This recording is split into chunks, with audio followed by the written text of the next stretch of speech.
Hello, my loves. How you doing? How you doing? Um, I wanted to share something with you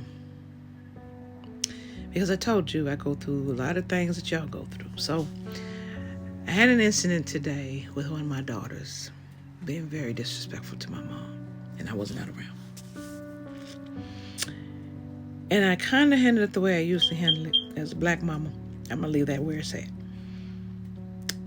And then I handled it a little bit differently. That scared me.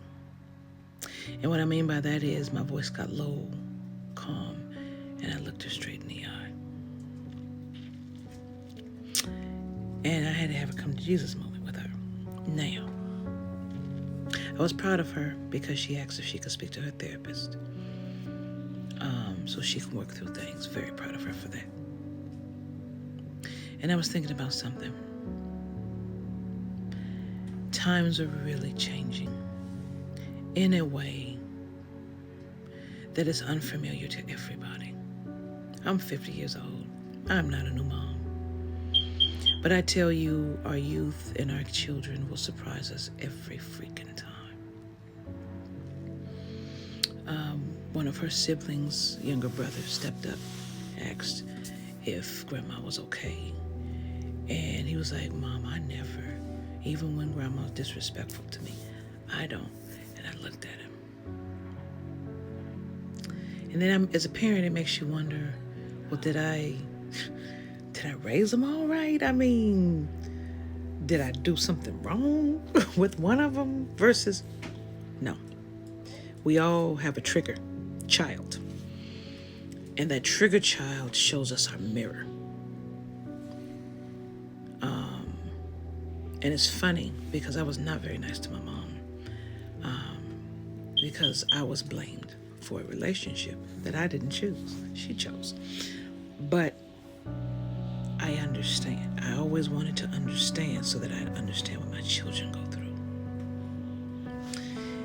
And then I was looking at a story, unrelated, on YouTube about acts of kindness because I went to my son's game today. And I had people for the first time in my life in a long time give me acts of kindness. One that told me this shit is turning around.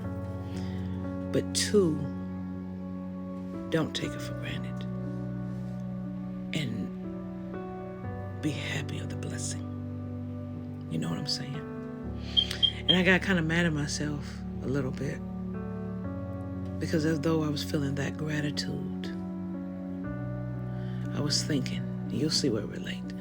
I was thinking because I still sent her younger sisters down to act like every once in a while they're checking on her by saying something stupid that would make her mad. And I had to say to myself, you grown up because you're still taken care of. Even though she did what she did, you're still taken care of in love. Like strangers took care of you today in love, and you didn't know them. Different races of people. It was the same thing to me. And that let me know you don't stop. You don't quit. You don't give up. Not only on people, but you don't give up on who you are, how you walk in love, how you fall. We all do. How we got to pick ourselves back up and continue learning and continue trying to get it. I just wish people that we have to walk through with this had a bit more patience with us and could see their story and our story, where we're coming from, where it's not a one-sided thing and we can actually have a conversation that's worth having and solve some issues. I really do. And what upsets me more is not just the disrespect.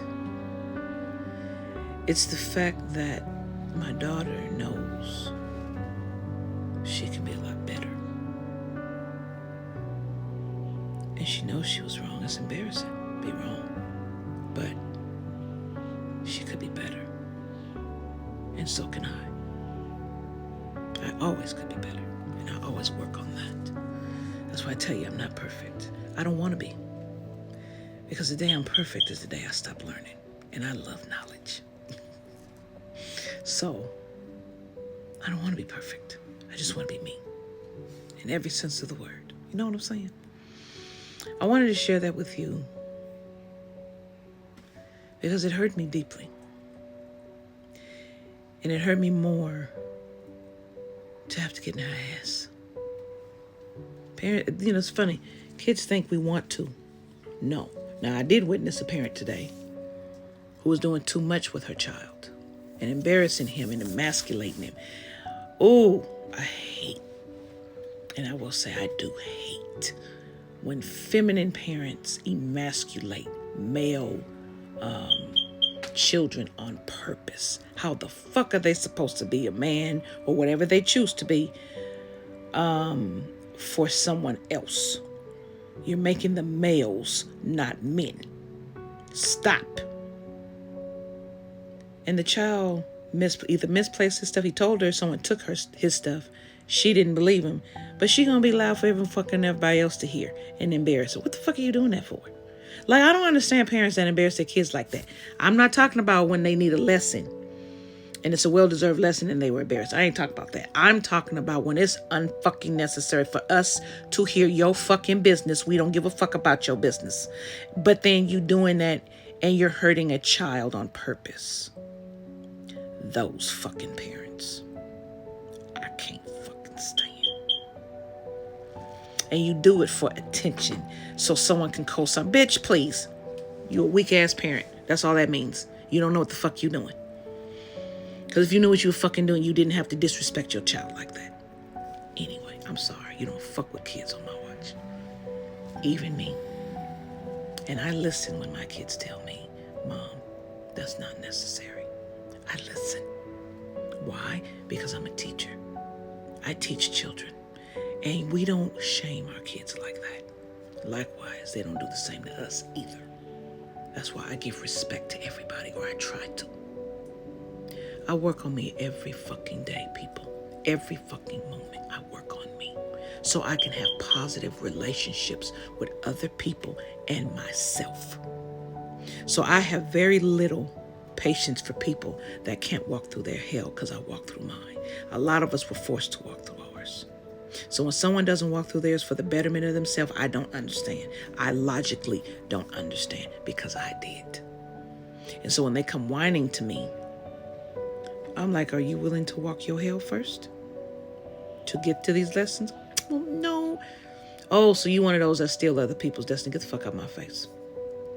I don't help everybody. And I don't serve everybody. I'm not to serve everybody. I'm to serve those who are ready. You come to me when you're ready. That's how I know you're ready. I only get the people who are ready. And everyone who has come to me has done their work. So proud of every one of you and love each and every one of you. To everyone else, be grateful for the experiences we have, good and bad. Each one teaches us who we are. And that's why that child, that's the trigger, is so important. Because it teaches us at the heart of us who we really are as a person. Not just a parent, a person. Now take that and look at how our Father moves with us. And then you'll understand what our Father's been trying to say.